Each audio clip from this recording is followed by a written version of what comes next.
जैसे कि आपके द्वारा सिकंदराव रामवती कुंज से एक भव्य आयोजन किया जा रहा है, जहां तमाम सैकड़ों श्रद्धालुओं को गंगा स्नान पर लिया जा रहा है, इसके बारे में जानकारी दें।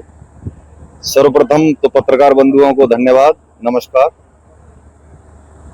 ये आयोजन आज इस आयोजन का 51वां जी आयोजन है, जो कि पूर्व में मई 2022 में शुरू किया गया जी और बाबा श्री मनकामेश्वर नाथ जी महाराज के आशीर्वाद से, माँ गंगा की कृपा से, जी महाराज जी की प्रेरणा से, बड़े बुजुर्गों के आशीर्वाद से और हमने बिना किसी क्षेत्र सीमा या किसी भी तरह से किसी दीवार को ना मानते हुए और आज 50 महीने में जी हम जहां तक पहुंचे हैं वो देख के अपने चले हुए पद चिन्ह या पीछे एक हमारा परिवार जो कि श्रवण गंगा सेवा समिति के माध्यम से संचालित होता है जी और उसके संचालन में हजारों स्वयंसेवियों का सहयोग है।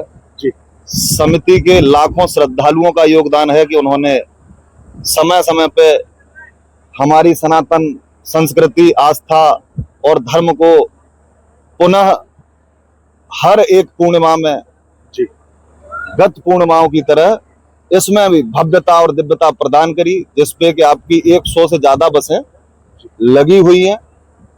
सिकंदराव में आयोजन का उद्देश्य ये था कि यहाँ सर्वप्रथम बसें, जी सबसे ज्यादा बसें सिकंदराव क्षेत्र की। जी अब तक भी हमारा कोई एक निश्चित केंद्र नहीं रहा है। कार्यालय जरूर एक जगह संचालित होता है, वरना तो ये परिवार जहां जहां फैल रहा है, बढ़ रहा है, वहां वहां से एकत्रित करने का परिवार के सभी सदस्यों को, छोटे बड़ों को उद्देश्य रहता है। कैसा लग रहा है इस आयोजन को करके?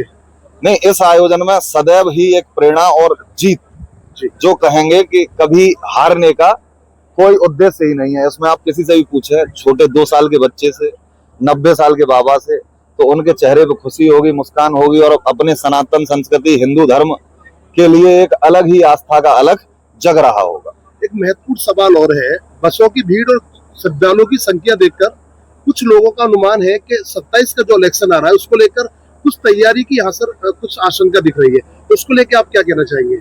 नहीं, ऐसा तैयारी तो उसे नहीं कह सकते। हम अपना सेवा क्षेत्र, सेवा कार्य, जहां तक हर किसी की विस्तारवादी सोच होती है, हम भी अपना सेवा क्षेत्र में विस्तार कर रहे हैं। जहां तक हमारे स्वयंसेवी संस्था और पहुंचा रही है, आप लोगों के माध्यम से जहां तक पहुंचे, तो हम तो ये चाहेंगे कि जो भी इलेक्शन की तैयारी कह रहे हैं या करना चाहते हैं और उन्हें ये लगता है कि यही तैयारी है, तो मैं पिछले 50 महीने से तो कोई इलेक्शन लड़ा नहीं जी, लेकिन मैं निरंतर कर रहा हूं और आगे भी करता रहूंगा जब तक सांस रहेगी। ऐसा ये उद्देश्य नहीं है कि इतनी संख्या, इतनी संख्या, इतनी संख्या, वो सब ईश्वर का देना है। जी ना मेरी तालियां हैं, ना किसी की गालियां हैं, मेरे ऊपर वो हावी होती नहीं है।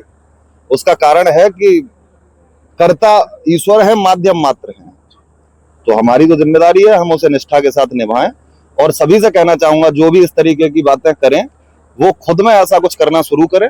उसके बाद अगर समझें कि हाँ, अगर मैं इलेक्शन लड़ रहा हूं तो हाँ, बिल्कुल लड़ रहा हूँ। इलेक्शन